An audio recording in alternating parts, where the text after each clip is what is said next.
We begin with the current frontrunner for the Republican presidential nomination, according to the polls and a few other metrics. Uncertainty remains over whether former President Donald Trump will participate in his party's primary debates next month.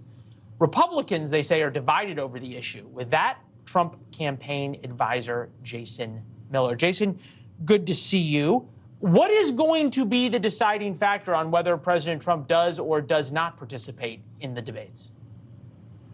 Great question. At the moment, President Trump has indicated that he's unlikely to participate, at least in the first two debates.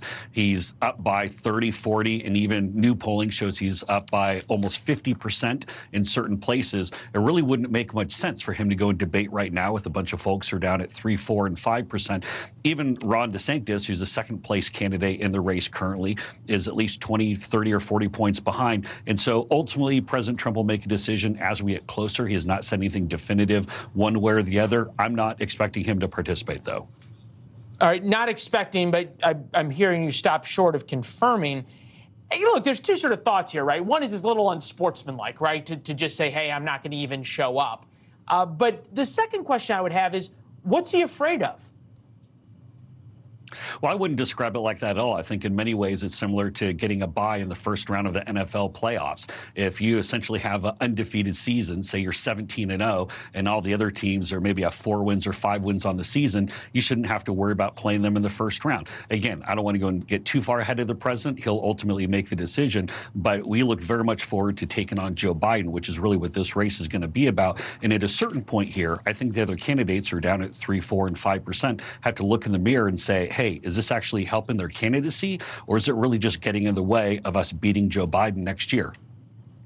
All right, fair enough. And obviously one of the problems with being the challenger or the challenging party is you end up getting bruised and beaten up in the primary and then have to go into the general. It's one of the reasons incumbents win so often.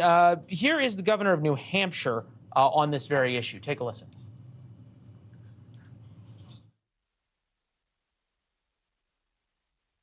And fights for, but he's not willing to stand up. He's going to wimp out and not get on that debate stage.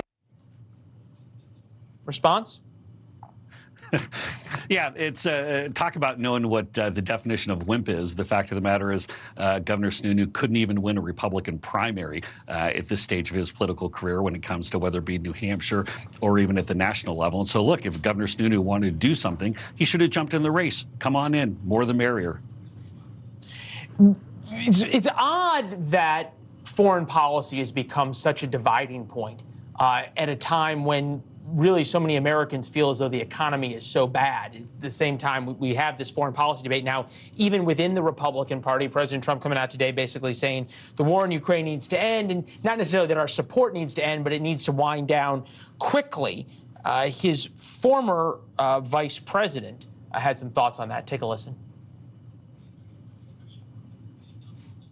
My former running mate likes to talk about solving it in a day. The only way you'd solve this war in a day is if you gave Vladimir Putin what he wanted. There's only one pathway towards success here, and that is to give the Ukrainian military, much more quickly than Joe Biden has done, what they need to repel the Russian invasion. Why is Vice President Pence wrong? Well, I think this is a major dividing point in the Republican primary as well as in the general election. You know, one of the key hallmarks, one of the key accomplishments of President Trump's first term was the fact that we had no new wars. And I think that was very important. And when you take a look at Ukraine and the conflict that's going on there, President Trump has said the goal should be to stop the killing. The goal shouldn't be getting in there trying to make sure that one side defeats another side. This is about saving lives. And I think President Trump has the right perspective, and this will be a sleeper issue as we round the corner, not just in the primary, but as the general election approaches. Right, but the only way and to get this done quickly, because both sides, both the Ukrainians and the Russians have a say in this, how do you, quote unquote, end it quickly without giving Vladimir Putin at least some, if not all, of what he wants?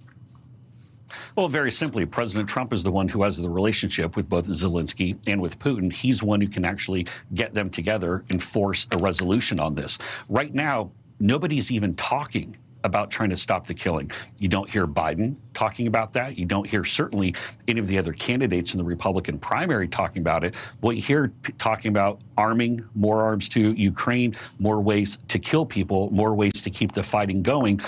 Thanks for watching. Go to newsnationnow.com to find News Nation on your television provider.